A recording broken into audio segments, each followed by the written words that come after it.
And from past few days हम discuss कर रहे हैं ऑर्गेनिक केमिस्ट्री को अपने ऑनलाइन सेशंस में, बट कुछ बच्चे हैं जो शायद हमारी ऑनलाइन क्लासेस में नहीं आ सकते, तो उनके लिए अभी ऑर्गेनिक रिएक्शन मैकेनिज्म कैसे होता है and full information about organic reaction. If you are preparing for JEE, NEET और एनी अदर एग्जामिनेशन जिसमें कि आपको ऑर्गेनिक रिएक्शन मैकेनिज्म में प्रॉब्लम हो रही है, so stay with us and definitely अगर आपके अंदर इमेजिनरी पावर है थोड़ी अच्छी, तो आप ऑर्गेनिक रिएक्शन मैकेनिज्म को डेफिनेटली क्रैक कर लेंगे। तो before starting the topic we are starting with the basic जो कंपोनेंट्स हैं ऑर्गेनिक रिएक्शन मैकेनिज्म की, उनको पढ़ना ज़रूरी है। डीप स्टडी के लिए आप लोगों की सबसे पहली रिक्वायरमेंट होती है कि आपको एक ब्रीफ इंट्रोडक्शन उस चीज़ का होना चाहिए। So for that organic reaction mechanism, how to predict organic reaction mechanism, so we are going to start the topic and basically what is the reaction. When you are in 6th standard तो आपको पढ़ाया जाता है कि एक reactant होता है और वो प्रोडक्ट में कन्वर्ट हो जाता है, this is called a reaction, ठीक है। बट तब आपको ये नहीं बताया जाता कि रिएक्टेंट क्या है, प्रोडक्ट क्या है और कब प्रोडक्ट बनेगा। फिर आप पढ़ते हैं कि रिएक्टेंट जो होता है, ठीक है, वो एक इंटरमीडिएट बनाता है जो कि एक शॉर्ट लिव्ड स्पीसीज है, हाईली रिएक्टिव होता है और वो फिर प्रोडक्ट में कन्वर्ट होता है। ये पढ़ते हैं आप जब आप 9th 10th में आ जाते हैं, लेकिन जब आप 11th 12th कर रहे होते हैं तो आपके पास एक और न्यू डेफिनेशन होती है दैट स्टेप वाइज जो आप इंफॉर्मेशन देते हैं किसी रिएक्शन मैकेनिज्म के बारे में, that is known as organic reaction mechanism. So it includes all the जितने भी फंक्शंस होंगे उस पूरे प्रोसेस के अंदर, वो सारे के सारे इंक्लूड होते हैं। So what are those function, आज हम उन्हें अलग तरीके से डिस्कस करेंगे। So when we are going to start reaction mechanism, तो organic reaction mechanism में first of all we are saying that what is a reagent। So यहाँ पे हम सिर्फ एक चीज़ नहीं लेंगे reagent, because reagent के साथ substrate भी होता है, ठीक है। एक reagent होता है, एक substrate होता है। Then what is the difference of substrate and reagent? So reagent जो होता है वो reaction capable करवाता है। You know that जब हम किसी रिएक्शन को पढ़ते हैं तो ए की रिएक्शन बी से कराते हैं, बट बी की रिएक्शन बी को पहले क्यों नहीं रिएक्ट कराया। सो पॉसिबिलिटी यहाँ पे ये आ जाती है दैट ए ज़्यादा रिएक्टिव होगा, इसीलिए ए ने पहले अटैक किया। सो दैट पर्टिकुलर वन जो पहले अटैक करेगा उसे हम कहेंगे अटैकिंग रिएजेंट।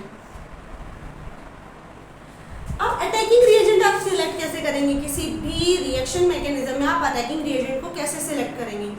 सो बेसिकली अगर आपकी रिएक्शन ऑर्गेनिक की इनऑर्गेनिक सबस्ट्रेट से है, ठीक है, तो आपका इनऑर्गेनिक जो रिएजेंट होगा that one is attacker, okay, that one is attacking reagent. In case अगर आप ऑर्गेनिक और ऑर्गेनिक कंपोनेंट की ही रिएक्शन करा रहे हैं तो जो ज़्यादा इफेक्ट्स, ज़्यादा इंडक्टिव इफेक्ट्स या ज़्यादा इलेक्ट्रोमैग्नेटिक इफेक्ट शो करता होगा वो रिएजेंट होगा।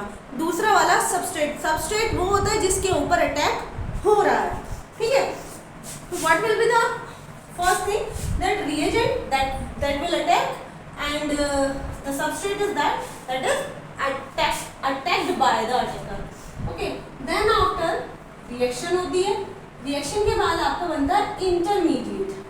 Now what is intermediate, intermediate की एक बहुत लंबी सीरीज है, हमेशा इसे स्क्वायर ब्रैकेट में इसलिए लिखते हैं क्योंकि ये एक्टिव स्पीसीज है एंड डेफिनेटली ये बहुत छोटे टाइम तक के लिए रहती है, लेकिन जब तक रहती है अगर इसके अंदर स्टेबिलिटी ज़्यादा है तो अगर ज़्यादा देर तक रुकती है तो रिएक्शन में उतना ही ज़्यादा टाइम लगेगा। सो बेसिकली यहाँ पे इंटरमीडिएट के कुछ क्वालिटीज़ पढ़ना आपको ज़रूरी है। इंटरमीडिएट्स लाइक आपने बहुत सारे इंटरमीडिएट्स के नाम पढ़े होंगे एंड अगर आप 11th 12th में तो पढ़ने वाले हैं, carbocation, carbanion, free radical, carbenes, nitrenes, benzyne, these all are intermediates. बस ये सारे के सारे इंटरमीडिएट कैसे, ये रिएक्टिविटी करते हैं, ठीक है, लेकिन क्योंकि इनके अंदर स्टेबिलिटी प्रेजेंट होती है तो इनकी रिएक्टिविटी जो है वो इनकी स्टेबिलिटी क्राइटेरिया के अकॉर्डिंग ही होती है, ठीक है। रिएक्शन में कितना टाइम ये रुकेंगे, कितना टाइम तक रिएक्शन होगी, this is depending on the type of intermediate, okay. Then after last one is product.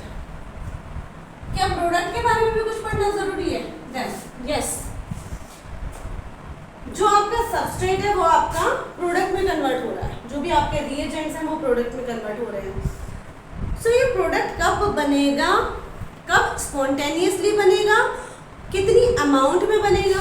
यहाँ पे हमें कुछ चीज़ें और पढ़नी होती है। एक तो यील्ड, कितनी अमाउंट में प्रोडक्ट बन रहा है।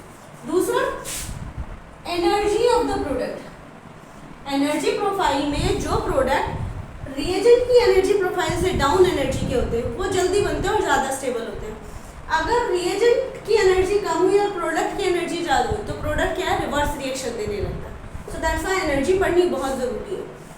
ठीक है, यील्ड पढ़ना जरूरी है, एनर्जी पढ़नी जरूरी है, और तीसरा इसका जो लाइफ स्पान है, ठीक है, ये पढ़ना बहुत जरूरी है। Now in which way you are going to start your studies. तो आपको सबसे पहले अटैकिंग रिएजेंट और सबस्ट्रेट के बारे में पढ़ना है। कलेक्टिवली मैं कहूँ कई बार सबस्ट्रेट और अटैकिंग रिएजेंट सेम भी हो सकते हैं, जैसे ईथर फॉर्मेशन की रिएक्शन में,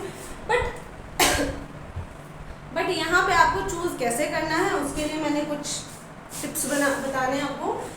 जिसके अंदर इलेक्ट्रोमैरिक, मीजोमैरिक या इंडक्टिव इफेक्ट को आपको फाइंड करना है, सबस्ट्रेट के अंदर फाइंड करेंगे। जो भी इफेक्ट आएगा उस अकॉर्डिंग आप बॉन्ड ब्रेकिंग कराएंगे। सो बेसिकली जब आप रिएजेंट के बारे में बात करते हैं तो रिएजेंट में ए और बी दो कंपोनेंट होते हैं। कोई भी सबस्ट्रेट है हमेशा रिएक्शन मैकेनिज्म का जो फर्स्ट स्टेप होगा वो होगा बॉन्ड ब्रेकिंग। बॉन्ड ब्रेकिंग इसे हम बॉन्ड फिशन भी कहते हैं। और बॉन्ड ब्रेकिंग जो होती है वो दो तरह की होती है, एक होती है होमोलाइटिक, एक होती है हेटेरोलाइटिक। सबसे पहले आपको यही प्रेडिक्ट करना है कि whether the fission is homolytic और हेटेरोलाइटिक। होमोलाइटिक होगा तो आपका इंटरमीडिएट स्पीसीज बनेगा या सबस्ट्रेट का स्पीसीज बनेगा फ्री रेडिकल। अगर हेटेरोलाइटिक होगा तो दो स्पीसीज बनते हैं, एक बनते हैं केटायंस, कार्बन के हैं तो कार्बोकेटायंस, और दूसरे बनते हैं एनायंस। ठीक है, बॉन्ड ब्रेकिंग होमोलिटिकल होगी या हेटेरोलिटिकल होगी, फिर फ्री रेडिकल कैटायन या एनायन जो भी जनरेट होगा। इनके जनरेट होने के बाद हम ये देखेंगे वेदर दे आर स्टेबल और नॉट। अगर स्टेबल हैं तो रिएक्शन में थोड़ा ज़्यादा टाइम लेंगे। ठीक है, सो स्टेबिलिटी चेक करेंगे। Okay, now what is the reaction and how to write? So suppose that you are having a reagent AB, substrate any organic species CD।